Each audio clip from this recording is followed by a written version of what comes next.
貪曾蔭權繼被揭發最近外訪巴西同智利嘅時候租住總統套房之外，我哋嘅記者更加揭發呢名中意同元首政要合照、愛發總統夢嘅特首，舊年年底亦都曾經乘坐上市公司新世界集團創辦人鄭裕彤嘅超級豪華防彈旅遊巴空軍1號，同任職新創建高層嘅細佬曾蔭培遨遊惠州。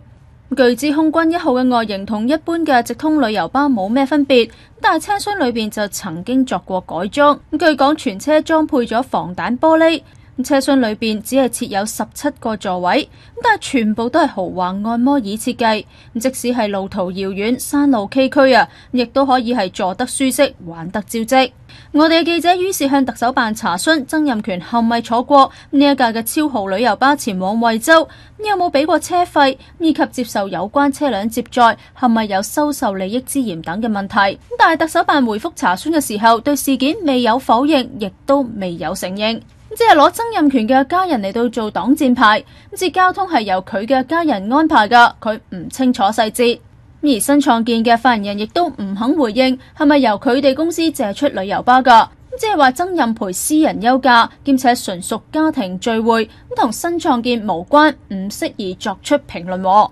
ONTV 東方電視新聞台報道。